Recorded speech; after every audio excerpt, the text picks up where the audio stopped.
Hi YouTube, we've made some progress in the shed. I've got a new video camera, which in itself is a bonus.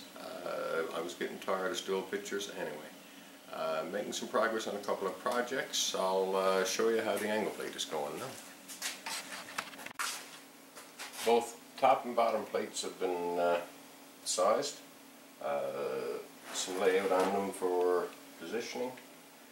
We have our hinge pieces made up that are going to go here.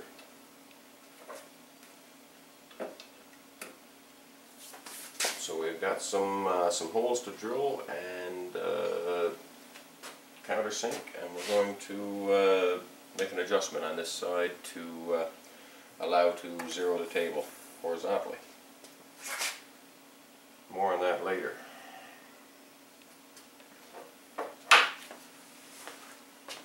What I haven't figured out yet is how I'm going to do the corner radius to allow for tilting of the table, as I don't own a corner rounding end mill. We're going to have to come up with something a little creative for that. It'll be the subject of another video later, I guess. Here's how the hinge is going to look. There'll be a pair of those guys at the bottom and one up top for a pivot point. This is the plan for the adjustable side. We're going to take our hinge piece, bore it down for a tapered plug into which we countersink our Allen head screw. And we're going to offset that screw by roughly 30 thousandths, which should give us, if we turn the outer sleeve, which should give us about 60 thousandths of adjustment. And just in case some of my machining is not absolutely perfect, we can get a level table when we're done.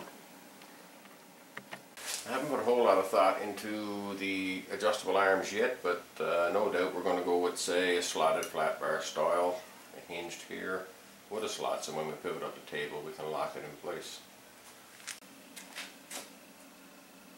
Well, that's about all for now. Hopefully I'll get some more videos on the go for you guys soon, as soon as I get time to get out here and fool around a bit. Thanks.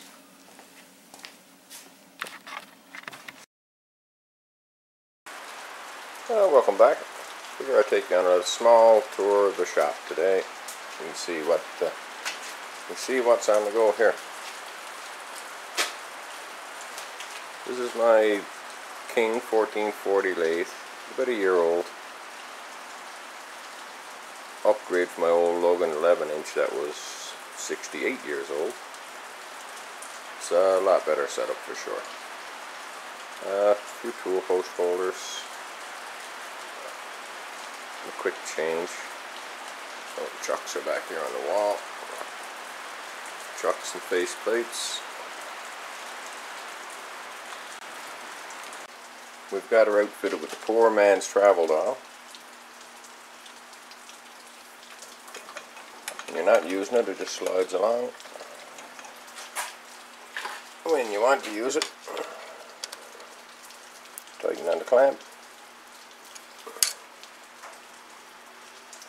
Set your zero and advance your carriage until you get to where you want. Yeah, it was pretty cheap, but it works.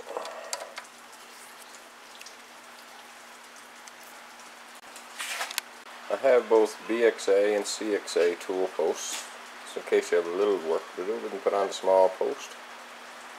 And normal work you just leave on the original post.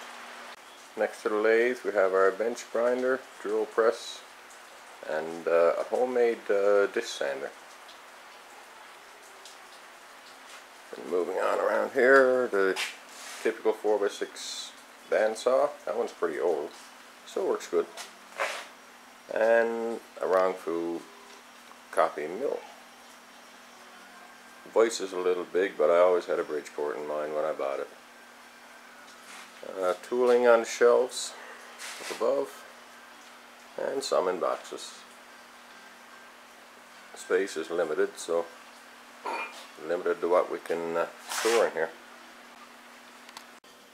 Tooling's a bit scarce, but we're working on that over time.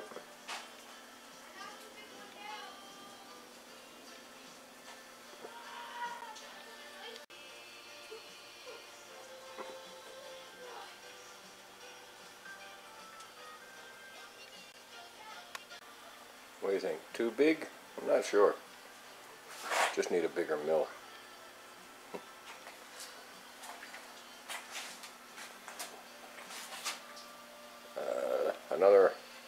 Hans DRO on the quill for the mill.